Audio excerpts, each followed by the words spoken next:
disclaimer.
Good morning, everyone, and welcome to today's seminar on how to campaign effectively for local elections and how to choose who to vote for.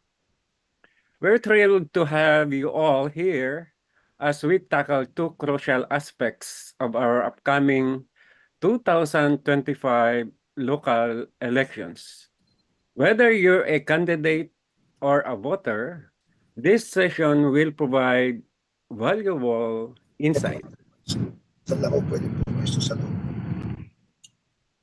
Today's episode or our free webinar, we have two esteemed speakers. One is former Alaminos City Mayor and DAR Secretary Hernani Braganza, and former DILG Assistant Secretary Rolly Acosta. Both have extensive experience in local governance, and they will share their expertise on effective campaigning and informed voting. I am your host, Dr. Antonio Avila Jr., and I'm privileged to guide you through this session. But before we dive in, here are a few reminders, especially for those who are here in the Zoom. Please keep your microphones muted during the presentation to avoid any interruptions. We encourage you to use the chat box to ask questions. We will address them during our interactive session later on. However, if you want to ask live, then we will allow you can open your camera and then you can ask your questions. But before you ask your question, please introduce yourself. This session is being recorded and will be available for those who cannot attend live. Now, let's get started with our first segment. By the way, we have two segments here. The first segment is how to campaign effectively for local elections. And the second segment would be how to choose who to vote for. We will we'll have the open forum after our resource persons have discussed both both segments. Thank you. And so let's start. I would like to introduce to you our first resource person, former Alamino City Mayor and Department of Agrarian Reform Secretary, Hernani Braganza, who will guide us through this segment. Mayor Braganza has a wealth of experience in local governance and will share effective strategies that have proven successful throughout his political career. Let's give him a warm welcome. Mayor Nani, please. Manong Tony, Asek, magandang umaga po. My apologies, naabutan po ako sa kalsada ng seminar na to. Secondly, my apologies, akala ko interview, seminar po pala. But just the same, ganito po, magkakaroon po ng eleksyon sa 2025. It's called midterm election. Simply means wala pong kandidatong presidente. But the elections, of course, will be included po yung kandidato for senator, congressman, 82 governors, 145 city mayors, and 1,489 municipal mayors, covering more or less 42,000 barangays with a potential number of voters of about 60 million po ating total registered voters. Pero about 80% is expected to vote. So mga 40 million po. So this is a coordinated, synchronized elections po sa buong Pilipinas. Some people say the circus is back in town. Alam niyo naman po, in the Philippines, every 3 years may election, with the exception of the senators whose terms are 6 years, and of course the president and the vice president whose terms are 6 years as well. So I have been mayor of Alabino City for 9 years. At ako po ay graduate na mayor po noong 2013. I think the question being asked is how to effectively campaign. Ang Yes. ang personal po na tingin ko po kasi politics is very personal to Filipino voters. Mhm. It's very personal. Hindi nga po partido pa yung tinitignan. It's the candidate. So sa Pilipinas, the party is just an instrument. Ano ho, para magkaroon ng identity yung mga kandidato. Pangalawa, may representation ho sa COMELEC. Mhm. Of course, the other one is they want to be perceived or may pakita na sila ay connected sa powers that be at the national level. Yun ho, yung politika po sa Pilipinas, like any other countries naman, with the exception of naging multi-party system mo yung Pilipinas ho kasi. Unlike other countries na two parties lang. Yeah. So, pagdating sa local elections, makikita mo maraming partido. Ano ho? At pabago-bago. Yun ho yung isa. But lately, nanonotice ko ho, hindi na ganun karami yung lumalaban ng mga municipal officials. Mhm. Medyo sumisikip po yung laban. Mhm. Like now, may mga post, may one-on-one, at meron pong three-in-one na laban. At Mhm. ang sinasabi po sa akin ngayon is, it's too expensive to run elections in this country today. So if the question is how to effectively campaign, ano ho, my Yes. understanding of old elections, paramihan lang unang kwanto makausap at makamayan Kamag-anak. at kamag-anak. Well, there's nothing wrong with relatives kasi ganun talaga pinanganak kami kamag-anak Yung iba nga po ang sinasabi ho you can choose your friends but not your relatives. Di ba? So, and very interestingly, may mga kamag-anak din na hindi mahilig sa politika, iba relihiyon, hindi nakakaboto, meron din yung iboboto ka lang, meron din po yung agresibong nangangampanya. Having relatives as campaign managers, sometimes maganda ho kasi they become your endorsers. Mhm. Minsan ho kasi pag malaki yung lugar at hindi ka pa masyadong kilala, siyempre yung laki ng pamilya mo, maraming kaibigan, kabat sa eskwela, from elementary to college, ano ho, they become your endorsers Mhm. in that sense. No? So sabi ko nga po, paramihan ng makausap at uh, uh, makabayan. Medyo The interstate manudi is Vidya. May malaki, may maliit. Lang ho kami. So in other words, 45 days yung campaign, kung house to house yung strategy mo, maiikot mo lahat. mhm. Pero there are barangays na dito po sa Pangasinan, 81, 89 barangays. Sa Metro Manila po, 1,000. Yung, yung barangay ho ng mga Quezon City or something like that. So, iba ho yung strategy when it comes to that. Mhm. Obviously, iba rin ho yung budget. Yeah. By law, kung hindi ako nagkakamali, parang 10 pesos per voter ata dapat ang gastos mo. Pero apparently, wala akong masyadong sumusunod doon. But this is my advice. Stay on budget. Yeah. Stay on budget. When you do a campaign, pag nakita mo yung kalaban mo magastos, hindi mo kailangan sabayan. Maging matalino ka lang at maging creative ka lang sa pagkakampanya. Mhm. Because at the end of the day, it's how people perceive you. Mhm. Ano, and that will be the reason to vote for you. Pangalawa ho is politics is local. So you should understand local issues. Yeah. You should not just attack.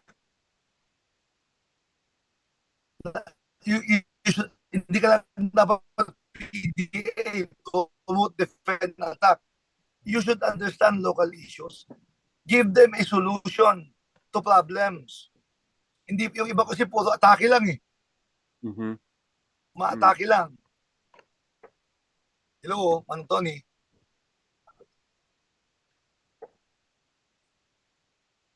Medyo nagkakaroon tayo ng technical problem. Kaya merong mobile kasi si Mayor kaya medyo nagkakaroon ng konting problema. So anyway, tignan naman muna natin while waiting for Mayor to reconnect. Can we let's go now to one of our next resource person, and I would like to introduce him. Uh, I will, of course, and thank you for invite for accepting our invitation, ASIC. And before I go, I would like to introduce ASIC Acosta as a seasoned career executive service officer with nearly 40 years of experience in government service. From starting from a technical staff to becoming the assistant secretary for plans and programs, Asek Acosta has a deep understanding of local and national political dynamics. Let's welcome him. Now, however, I would like to express our gratitude for accepting our invitation, Asik Acosta, who is 10,000 miles away from the Philippines. And of course, it's night now in the United States. Uh, Asik Rolly Acosta, please.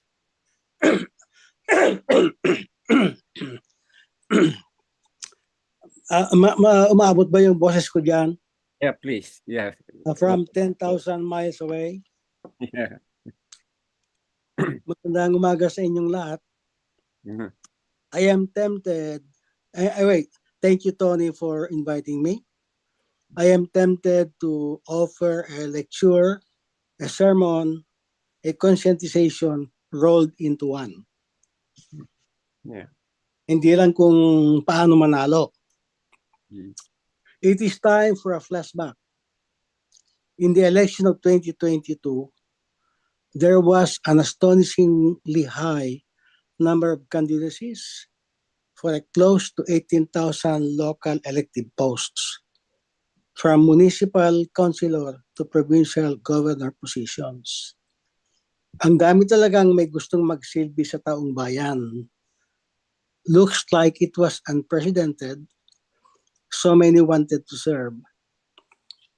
And probably with hugely diverse motivations or challenges, if you will.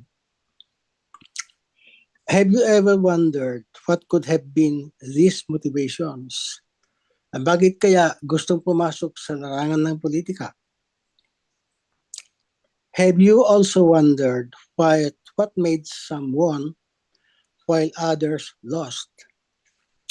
Among the winners, was it because of visibility, relevance, community engagements, lots of luck?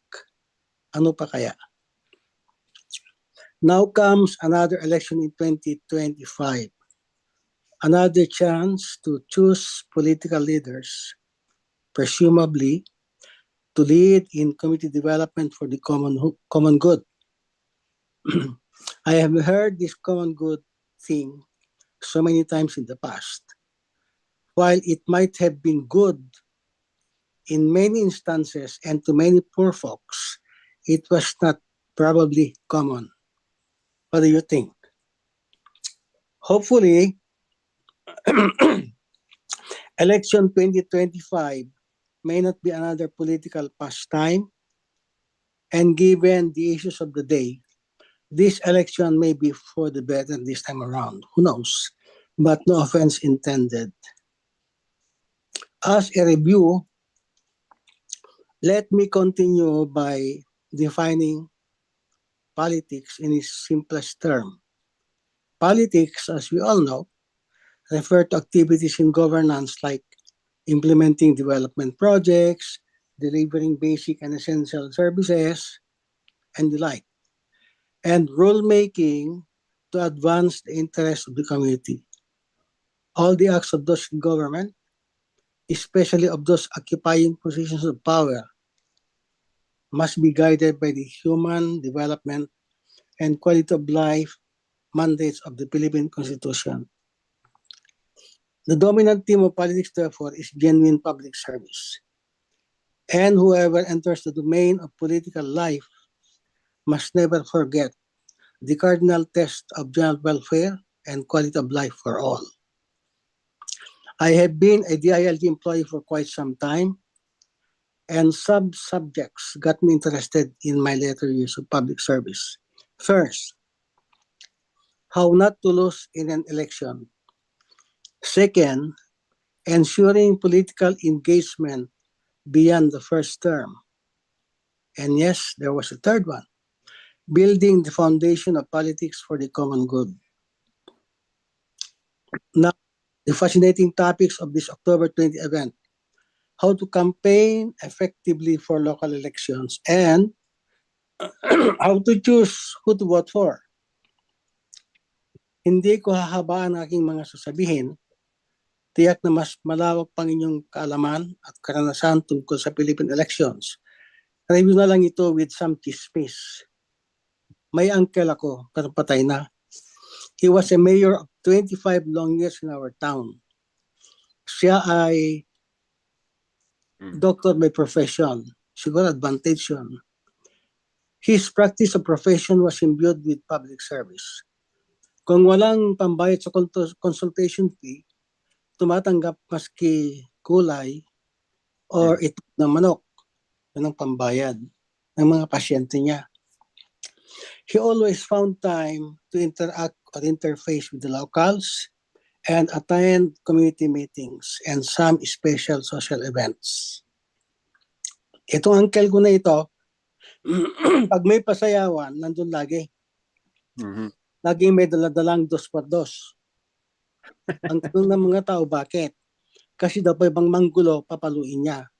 That was a way of creating community endearment sa kanya. Kaya naging mayor siya ng 25 long years. And ako isang kaibigan, naging mayor din for 15 long years. Siya din ay doctor of medicine. Ganyan din. He was always willing to get fees or paid fees in kind or verbal promissory note. Minsan, may nag-interview sa akin, Bombo Radyo. Ang sabi sa akin, anong tingin mo sa bayan na to? Ang sabi ko, inaantok. Magkita kami yung mayor na yan. Ang sabi niya sa akin, ba't mo naman sinabi na inaantok ng bayan na ito? Laid back. Sabi ko, totoo naman . But then, that was a challenge to him. And before his term ended, he was able to cement all barangay roads, concreting barangay roads. Na-renovate yung town hall, pati public markets, and many more. Kaya nakatagal siya ng 15 taon. Such experiences offer good case studies on how to win in an election and stay in a position of authority and responsibility beyond the first term. Ito, take note mga kandidato. They offer experiential evidence that visibility, relevance, and community engagements are formula for winning and in building the foundation of an enduring political term. At this point, let me now focus on the candidate, whoever he or she will be. Allow me to restate the topic from how to campaign effectively for local election to how not to lose an election. Negatively stated, yes, for a reason. Why so? Hindi nyo ba napapansin, after the filing of candidacy, witness the broad smiles of self-confidence, photo ops, high fives, handshakes here and there. Election day comes, kakaba-kaba na yan, baka matatalo. Kaya dapat ang topic, how to win, kundi how not to lose. Baliktad. Is a reverse psychology. Yeah. Remember, to the candidate, winning or losing is largely influenced by your political campaign strategy or the lack of it. Do you have a political campaign strategy? And if you do have, what does it contain? Is your overall strategy aware of the thinking of voters about the elections and the candidate that is preferred by them? Does it contain a message that is founded on the needs of the community, which is presumed to be the reason or reasons that presumably encourage you to file your candidacy in the first place? In other words, what potential positive changes in the life of the voter and the socio-economic situation of the community does your candidacy stand for? Ask yourself honestly, what is your candidacy identified with precisely? Is your campaign message credible and doable? Now, this is very important since your message and messaging define your person and your candidacy. Share your campaign strategy with family, supporters, community influentials. What are their thoughts about it? Fine tune as may be necessary. Caveat, warning, do not publicly broadcast it. Actual campaigning needs funds. Start with your family and friends. Do not wait for party financial support before taking the first move to generate the needed funds. And by the way, how would you like to jumpstart your campaign? Through a simple dinner with family, friends, local leaders, influencers, or via a fundraising event. During or even prior to the campaign period, engage support systems, campaign volunteers actually, like civic clubs, the youths, and like-minded others. Communicate your objective that needs help. Don't limit your option to the traditional meaning funded local political leaders. If useful, avail of the SMS, texting to communicate. Other channels may be explored depending on the obtaining circumstances. Facebook, emails, okay. Pero kung wala namang access yung mga voters, wala rin. Relate to the community. Voters prefer a candidate they consider as a member of the community, whether factual or imagined, but with common or shared interests. If you can, find time to host some meaningful community events. Interface with the locals and with community influentials. Listen to them as a way of political life. Do door-to-door campaigning. This has a personal touch value. Focus on those who have not yet decided whom to vote for. Do not spend too much time with people who have already made up their minds to vote for the other candidate. Don't argue. Oh, yeah, useless yan. After a short home visit and talk, move out and just say, thank you for the attention and your. On election day, and if it is not against the rules, mobilize free transportation to the polling sites. And after all are said and done, fix yourself and hope for the best. I end for now. Thanks.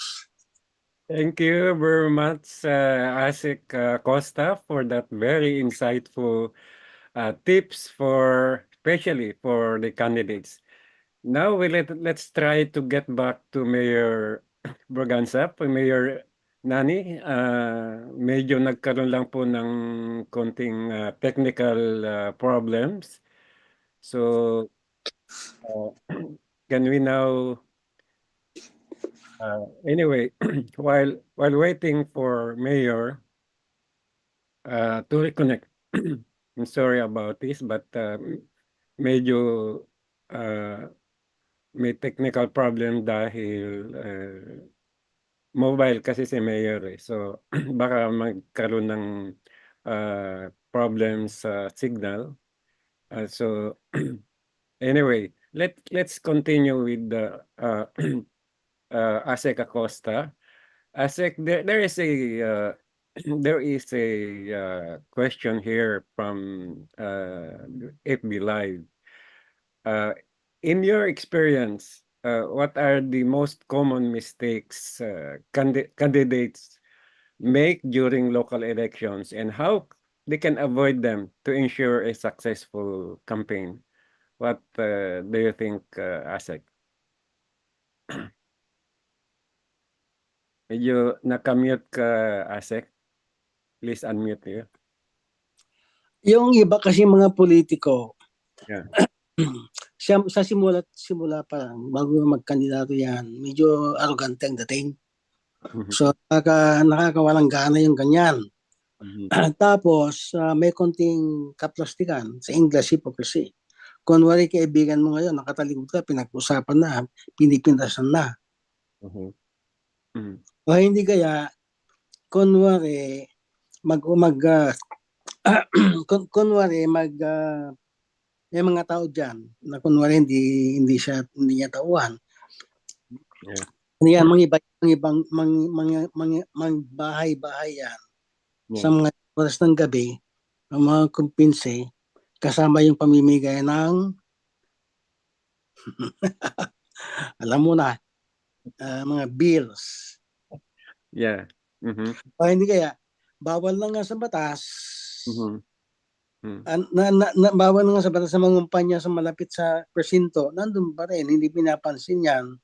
Mhm. O hindi kaya, ah, ano ba yan, kung ano na lang yung mga mga polyetos nila, Yeah. kung saan pinaglalagay, ang dumi-dumi ng bansa, ng bayan, gano'n.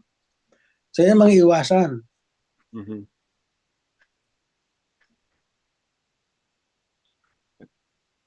Sa tingin mo ba mga kandidato ngayon ay okay, meron na tayo yata si Mayor Hernani. Can you get him back? Mayor, sorry, medyo nagkaroon ng technical problems. So, can we continue with what you're saying, Mayor? Medyo nakamute po kayo. My apologies po. Sorry, mobile po ako kanina. Now, medyo stable na ho itong lugar. Okay po, opo. Well, I heard what the good ASIC said. Ano. Pero one thing that is Naku, nawala ulit. Na, nawawala si Mayor. Medyo hindi maganda siguro yung kanyang ano. Okay, Mayor, please continue.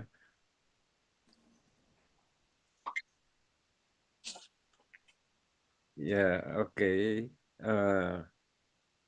Hello, Mayor. Still there? Nagkaroon ng problema sa connection, probably. Dito sa ano. hello, Manong Tony. Sige po, please continue, Mayor. Narinig niyo pa ako, Manong Tony? Yeah.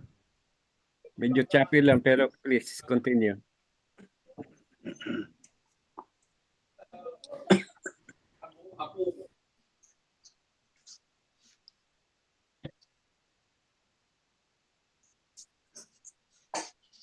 Mayor, are you still there?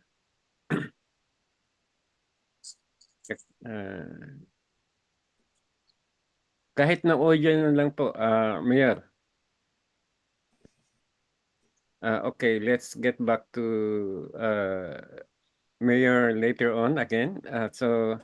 However, in the interest of time, can we now go to, and we'll get back to Mayor after na magkapag-reconnect siya. And then we'll continue with his discussion. But let's move on. Can we now ask Asek, you have already discussed yung tungkol para sa mga candidates, no? And siguro isa sa mga napapansin ko rin sa atin, mukhang lahat ng kandidatos sinasabi nila hindi naman sila natalo nadaya sila. Yun ang isa sa mga palaging naririnig ko na pagdating sa elections, wala daw natatalo na kandidato. Ang sabi ay nadadaya sila. So anyway, let's move on, Asek. Totoo yan. Totoo yan, Dr. Avila. Sa Philippine election system, Oo. Kung hindi mananalo, natalo, ay nadaya. Madaya. So, Talaga, ano. Anyway, thank you again, Dr. Avila. This is yeah, another interesting topic, how to choose a let's go to segment number 2, which is all about how to choose a candidate yeah, on the part of the voters. how to choose a candidate. Voter side ito, mukhang madali. If I Mm. were to talk to a voter and I am asked how to choose a candidate, ito Yeah. ang mga sasabihin ko. Una, ano ba ang hinahanap mo sa isang kandidato? Yeah. Integridad, trustworthiness, intelligence, ability to communicate. Ano? Paano mo malalaman? Some simple ways. Makinig ka pag nagsalita sa meeting or kung kinakausap ka or kayo pag merong door-to-door campaign. Exchange views with other voters and non-voters alike. Because by doing that, pwede mong magkakaroon ng conclusion, permanent or tentative, kung itong kandidato na ito may integridad, may honesty, may trustworthy ba yan, may kakayahan ba yan, o ano. Pangalawa, ano ba ang hinahanap mong karanasan ng isang kandidato? Paano kung walang karanasan na makakatulong agad pag nakaupo na sa pwesto, pero willing to learn on the job? Tignan mo ang kanyang campaign material. Pwedeng tarpaulin, pwedeng polyetos. Meron bang mensahe na si tingin mo ay matutupad? O mukha lang niya ang nakalagay at yung vote for na nakabitin pa sa poste ng elektrisidad or punong kahoy o nakasabit kung saan naisipang isabit. Tapos ng halalan, nakabitin at nakasabit pa rin. Pag-isipin mong mabuti kung iboboto mo. Bakit? Kung simpleng panuntunan ay hindi masunod, baka titiklop sa mga malalaking challenges. Mhm. Attend meetings or events organized by the candidate or organized by his team on his behalf. Bakit? Be aware of misleading acts or statements gaya ng passing the blame, kasalanan ni Juan, hindi ko kasalanan, o chismis, wala namang magbasehan, promising the moon, the sky, and the universe, mga suntok sa buwan na pangako, false promises, name calling, like si Pandak, pag mong iboto, si Taba, hayaan mo yan, si Payat, etc. Name calling yan. Yeah. May mga mahilig sa ganyan. Finally, and this is very, very important, kayo kay botante, tanungin mo sa sarili mo, what can this candidate do for me, for my family, and for my community? Huwag lang yung sarili mo, isipin mo. Baka ang ibig sabihin niyang, what can this candidate do for me? Baka hinihintay mo 1,000. That's vote buying. Overall, how do you assess the candidate? Positive? Vote for him or her. Negative? Continue the search and good luck. In closing, let me say this. An elective local official, sa mga candidates, an elective local official of consequence advances the valuing of the common good and quality of life, especially for the marginalized, ang mga nasa laylayan. And in the case of a voter, an informed voter does not waste his or her vote. This is a loaded statement and I did not emphasize the obvious. Alam naman natin, takaraan, vote buying, binebenta yung mga boto.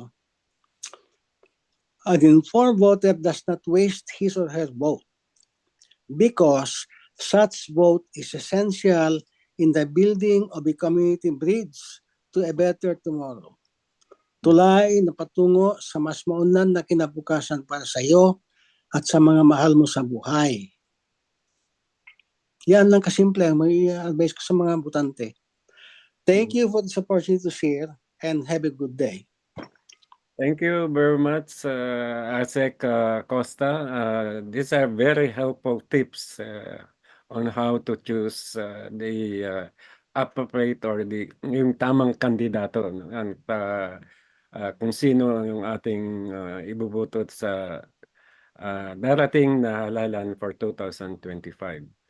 Balik tayo dun sa matungkol sa kandidato, Asek. Meron kasing live, SB live question again.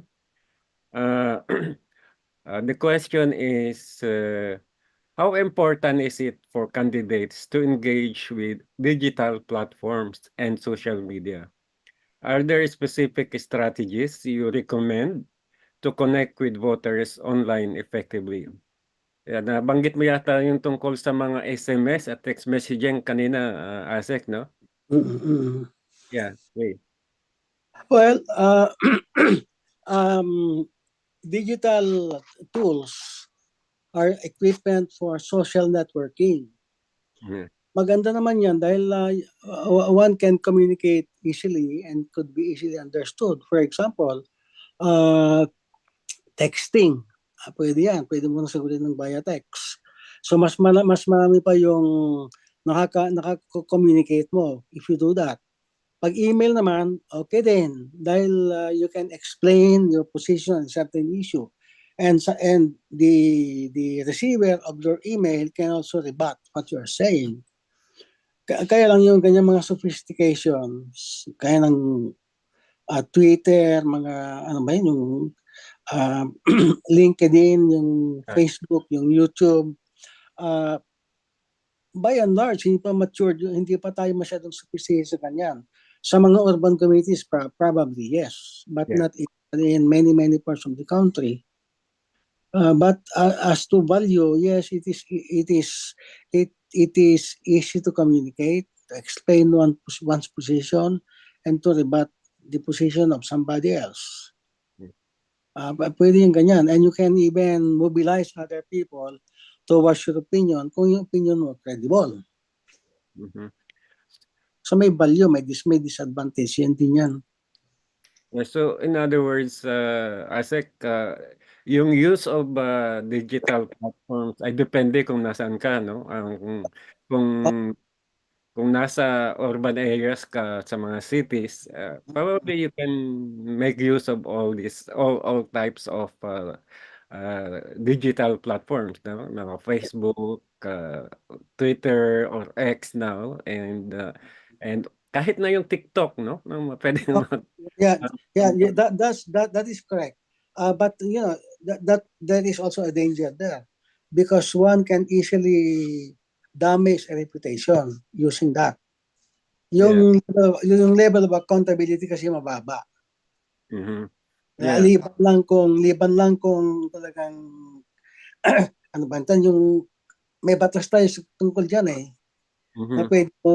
pwedeng gamitin para ihabla yung gumagawa ng paninira. But as a candidate, would you like to go to that extent? Yeah. In other words, while ano, yung sinabi mo kanina na wag yung shaming and blaming No, strategy medyo hindi magandang strategy. hindi magandang strategy yan. Yeah. Uh, hindi maganda kahit sa saan mo tignan. Lalo tayong yung the maturity level of a voting population is questionable pag ganyan. Yeah. And siguradong magba-backfire sa iyo kung yun ang gamitin mo. At Yeah. yun nga, yeah, please proceed, Asek. Yung social networking, using mga ganyan digital, was very helpful sa mga flower revolutions you recall. Yung social networking, yan ang ginagamit noon kaya madaling magbuo ng grupo para mag-rally, mag-demonstrate, ganun. That was the use of it for a long time. Yung mga tinatawag natin ng people power. But for election, okay naman yan. Like emails, texting, YouTube, Facebook, ganun. But may limitation yan dahil alam mo naman, yung mga butante, for example, mayroon ba silang lahat access sa ganyan? Alam naman na. Yeah. May mga younger voters siguro pwede. Yeah. Yung isa kasi halimbawa sa mga rural areas, karamihan diyan ay may problema sa connectivity, no? Katulad ngayon, may problema tayo sa connectivity with Mayor Braganza kung kaya't hindi pa siya nakakapag-reconnect. But anyway, sa mga rural areas talaga, ASEC, no? Pagdating sa social at sa mga digital platforms, yung texting pa rin ang pinaka-effective, no? Kasi kahit na siguro karamihan naman ng mga tao doon merong pang-text no? So makakarating talaga 'yon sa iyo. Lalo na sa mga far-flung areas na hindi mo nararating o kaya napakahirap na puntahan, no? Mga areas na yun. Pero okay yan yung texting, okay yan. But walang effective substitute sa physical interface. Kasi makikita mo pati yung demeanor ng tao kung nagsasabi ng totoo hindi. Yeah. By facial expression. Yung text, di mo makikita Oo nga. Pero interface, yung face-to-face, yan, maganda yan. Because you can even see the body language kung totoo hindi ang sinasabi. So, yeah. So, as much as possible, lahat ng kandidato dapat puntahan talaga nila yung kanilang mga constituents, no? Ang Yes. para meron yung dito, yung naalala ko nung panahon na merong tawag nila yung KBL ba? Ano yung KBL pare? Yung ASEC, meron yung KBL na yan. Kaya walang substitute sa door-to-door campaigning pati dito sa Amerika. That is being valued besides town hall meetings saka mga television. Door-to-door campaigning is good. Kasi yung isa sa maraming mga kandidato na may personal observation ko na marami sa mga kandidato ang nananalo dahil ngayon sa practice nilang yung KBL. Yung KBL is kasal, binyag, at saka lamay, no? So lahat nun pinupuntahan, no? Hindi pa man siya wala pang filing of candidacy ay umiikot na yon yung mga gano'n, no? Umiikot. Yes. Ang tawag natin dyan is visibility. Visibility. Kasi pag mga ganyan, yan ang mga special community or special social events, whether community-wide or family. Okay, mga ganyan. May value yan pag lang i-overdo. Ang problema lang sa mga kasal, okay lang kung ikaw ay ginawang ninong, no? Ang problema lang, baka magiging gate crasher ka naman doon, hindi ka nga inimbitahan. Hindi ka nga inimbitahan tapos pupunta ka, no? So be very careful naman pagdating doon sa kasal, no? Kasi pero at saka sa binyag, no? Kasi sa binyag din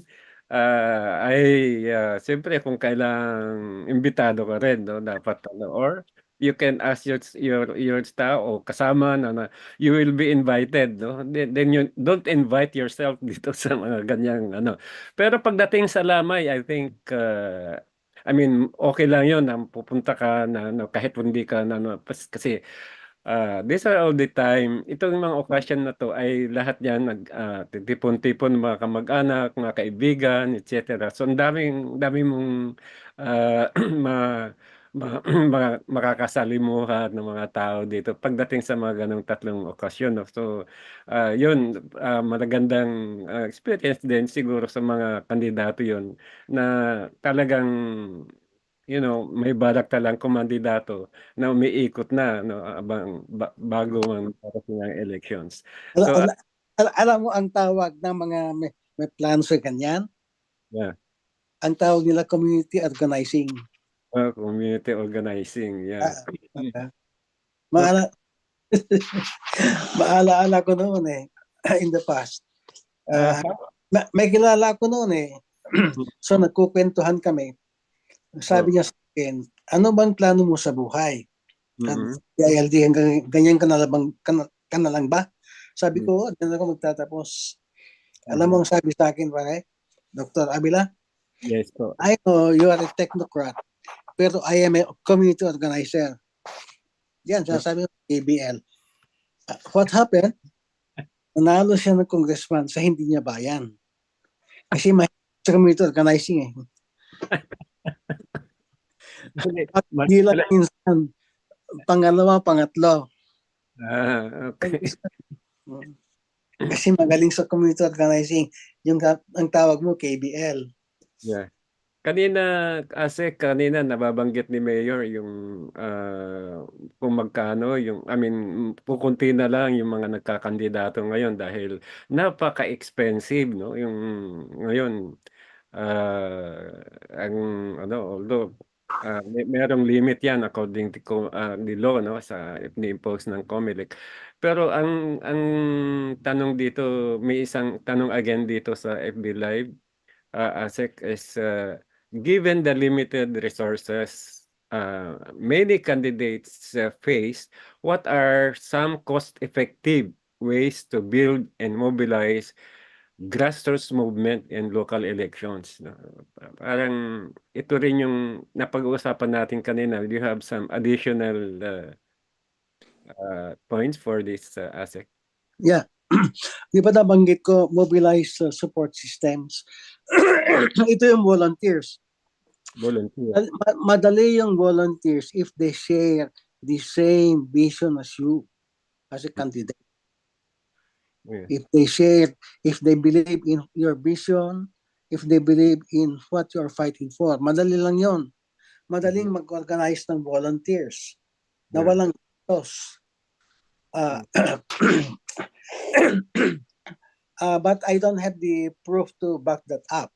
Ang alam ko lang, laging ang sinasabi ng politiko, babayaran ko yung political leader ko sa ganon, si ganyan, ganyan. So all political leaders, and they assume that the political leader that they budget is the one mobilizing people at the grassroots level to campaign for and in behalf of the candidate. Pero ang tinutukoy ko kanina, support systems, ito yung mga like-minded people. For example, if a candidate stands for change, Yeah. siyempre, yung mga naghahanap ng pagbabago, sasama yan as volunteers even without the cost to the candidate. Yeah. But that takes time. That takes time kasi hindi naman pwedeng election bukas, mag-mobilize ka, hindi kailangan dyan, gaya ng ano ba yan? Nurture the interest of these people. Alagaan yung mga leaders. Alagaan. Sa simula pa lang. Hindi yung bigla-bigla halika tulungan nyo ako dahil ganito, ganyan-ganyan. Hindi mo maniniwala. Unless they see in you the wisdom of pushing ahead and the sincerity in you. Yeah. Oo nga, yung mahahalata ka talaga pagka ikaw ay hindi sincere. So ang yun ang ma, ma, gusto ko makuha yung iyong point of view, ASEC, dito. Paano mo ma-determine kung ako ang voter, kung paano mo malalaman na ang kandidato ay sincere, no? Minsan kasi ang daming sinasabi nila, puro pangako pagdating sa nakapwesto na, napako na no? Parang gano'n no? So ano ba yung yes mo tungkol dito, ASEC? Paano mo talaga ba malalaman na ang isang kandidato ay very sincere talaga for public service? Tignan mo yung track record. Yung track record. For example, di ba yung Catalyst for Change, yung mga cause-oriented groups. Ang sinasabi naman nila, di ba, meron silang interest na ipinaglalaban. Yeah. Hindi totoong cause-oriented yun. Kasi ang cause-oriented person ay kahit mamatay na, ipaglalaban pa rin niya. Yun ang totoong cause-oriented. Kaya ang sagot sa'yo dyan, paano mo malalaman kung totoo o hindi? It might take some time to come up to arrive to that conclusion na itong tao ito ay talagang sincere ito. Mga acts niya, salita, at actuations niya in the past. But it takes time. Hindi mo agad-agad dahil makausap mo ngayon ay sincere ito, hindi ba? Oo. It takes Siguro, yeah, siguro Asek yung kapag bago lang yung kandidato, ngayon lang magkakandidato, mukhang medyo mahirap i-evaluate kung ito ay sincere or not. But pero kung pero usually ang pagbago yan, ang pagbabasehan mo na lang kung ano yung kanyang pagkatao, 'di ba? Ano ba siya? mm, Ano ba yung profession niya? Ano bang hanap buhay niya dati? Ano ba yung pamilya niya? So mga ganong klase na lang ang pwede mong pagbasihan para mm. malaman kung itong tao na ito ay sincere Oo. o ah, talagang gagawin ng kanyang ipapangako at sabihin sa iyo. Pero pagdating sa mga dati ng kumandidato at saka lalo na yung mga dati ng nanalo, no? Ang isa siguro sa tingin ko ang isa sa mga dapat na tignan ng mga voters ay yung kanyang performance, no? Mm. Yung ibang nangako siya nung siya ay kumakandidato, lalo na kung bago pa siya o kaya nag-re-elect siya, ay nangako na ganito yung kanyang gagawin, papagawa ko yung kalsada o mga ano. Pero ang nangyari, ang kailangang i-evaluate natin kung ano talaga yung nagawa ba niya yung ano yung mga pinangako niya nung araw. So in that way malalaman mo kung talagang sincere siya or para lang sa sariling kapakanan ang kanyang pagtakbo bilang local officials. Paano yung insight mo dito, Asek? At saka yung ano, yung tawag dito, yung mga pangako na hindi naman solido. For example, isang tao na nangangailangan ng tulong para makapasok sa ospital, Mm. di sabi niya, sige, tutulungan kita. Mm. Punta ka sa ospital, di man pala. So, uulitin mo na naman pupunta sa kanya. Hayaan mo, tutulungan kita. Paulit-ulit na, hindi naman ginagawa. So, walang matching ng action. There's no match between his words and action. Yan, huwag mo na magtiwala sa kanyan. Maghanap ka na lang ibang tutulong sa'yo. So, so napakahalaga. Ay, bukod doon sa performance na pagbabasihan mo, ah, of course, kailangan din, bukod doon sa mga konkret pinangako niya, ano pa dapat malaman din natin, ano pa pang nagawa niya, no? Na iba pa na sa kapakanan ng ano ng bayan, no? So, yun ang isang kailangang malaman ng mga tao kung ikaw ay isang voter at huwag sana ang isang pakiusap ko lang sana sa mga lahat ng voters, no? Na huwag naman sanang pagbabasihan natin ng pamimili ay dahil siya ay pogi, na dahil siya ay maganda Ah, o ah, Fish dahil Calabia. dahil siya ay artista o magaling sumayaw, magaling kumanta. Lahat po ng mga gano'n pagka yun ang pinagbasihan po natin ay wala ho talagang mga kaunlaran sa ating bayan, no? Kahit na sa national, no? Kahit pagdating sa mga senador at saka presidente at vice president, no? Ah, sa lahat ng eleksyon, kung ang pinagbabasihan natin ay dahil siya ay artista, magandang lalaki, magandang babae, magaling sumayaw, magaling kumanta, nako, patay tayong lahat diyan. Hindi mahirap na ngayon nating isulong yung lahat ng kaunlaran niyan. Anong gagawin niya pagdating do'n? Ah, pagdating do'n, sasayaw siya? Kaya, Anong gagawin niya sa kaya nga, dapat dito ang titignan ay mga qualities of the candidate. Ang Yeah. quality of the candidate and the values that that candidate stands for. Ngayon nabanggit ko kanina, ano bang hinahanap mo? Yung bang honest na kandidato, yung mapagkakatiwalaan, yung magaling, yung mag-communicate sa iyo. I recall uh, when an applicant goes to a potential employer, and this is also applicable sa ganyang politiko ay sa election time. Ang tatanungin sa aplikante, give me 3 words that describe you as a person. Yeah. If only we can do that sa mga kandidato. But that is an analogy. For example, mag-apply na nurse o medtech o doktor kaya sa isang ospital. Ang sasabihin niya dyan is, alam mo naman yung trabaho niyan. You've got to be compassionate. Kasi, so, ang sabihin ko, I am compassionate. Pasado ka na doon. I can also talk. So, I can talk to the patients. Pasado ka na doon. But my duty is only 8 to 5. Pero yung pasyente ko, kailangan hanggang 7. So, I've got to be flexible. Okay, so, I can communicate, I am flexible, I am compassionate. Yung tatlong criteria na yan, pasado ka na. In the thinking of the employer, pasado ka na. Kasi yan ang hinahanap na qualities of values eh. And if only we can do that sa mga politicians, it would be nice. Hindi yung, kasi yung appearance doesn't make sense. Ano yun? Ano ngayon kung maganda o kung maganda o ano. That cannot change my life situation.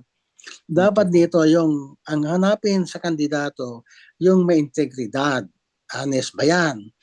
O baka nangunguna sa puweteng? Hindi yung pag na lang. Mapagkakatiwalaan ba yan?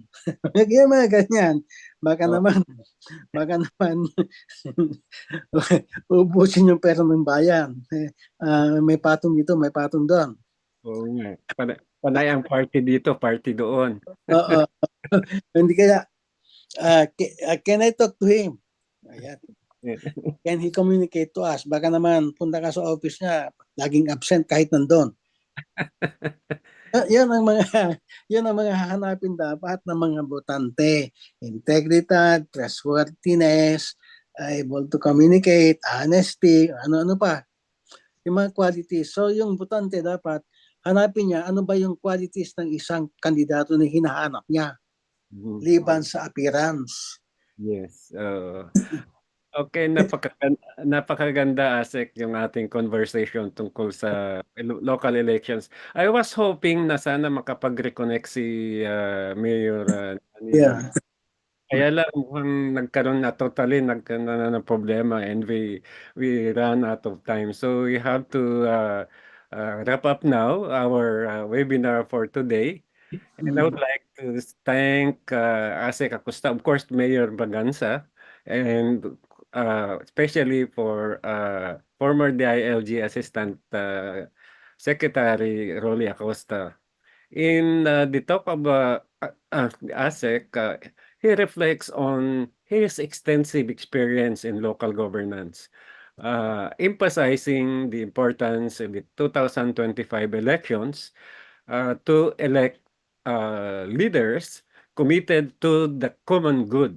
Although minsan hindi common yung good na sinasabi niya. No? But he shares the practical insights for both candidates and voters, highlighting the critical need for candidates to develop effective campaign strategies that include understanding community needs, crafting credible messages, and using personal and digital tools for outreach. No? And for voters, he stresses the importance of evaluating candidates based on integrity, track record or performance, and relevance to local issues.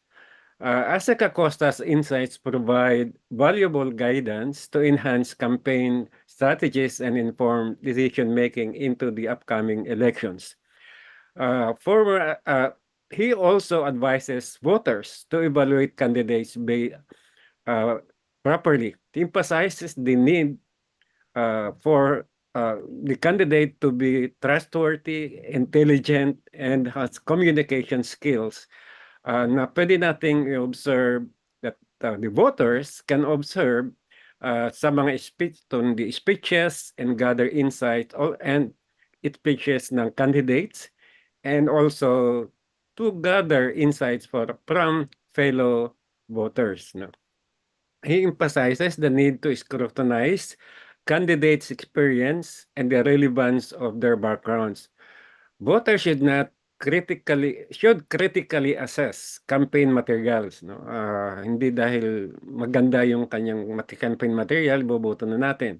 And distinguish genuine promises from superficial ones, yung mga puro pangako lang, no? And be wary of tactics like blame, shifting, and unrealistic pledges. And he also encourages voters to reflect on what candidates can offer to the community and make informed decisions, choosing leaders who prioritize the common and betterment of the society. I would like also to thank for the brief moments Mayor Braganza before he was cut off because of connectivity problem that he was really trying to convey about his experience in the as mayor, city mayor of Alaminos, and for 9 years, no, 3 consecutive terms, and so unfortunately medyo nagkaroon ng connectivity kasi, connectivity problem dahil sa siya ay mobile 'no, mobile siya. So, anyway, maybe for next time you can, have, Mayor Braganza for another episode or another webinar that we can have it. So that's it all, folks, and, so that we can offer for today. Have a nice day. And thank you very much, of course, to ASEC and to Mayor Braganza.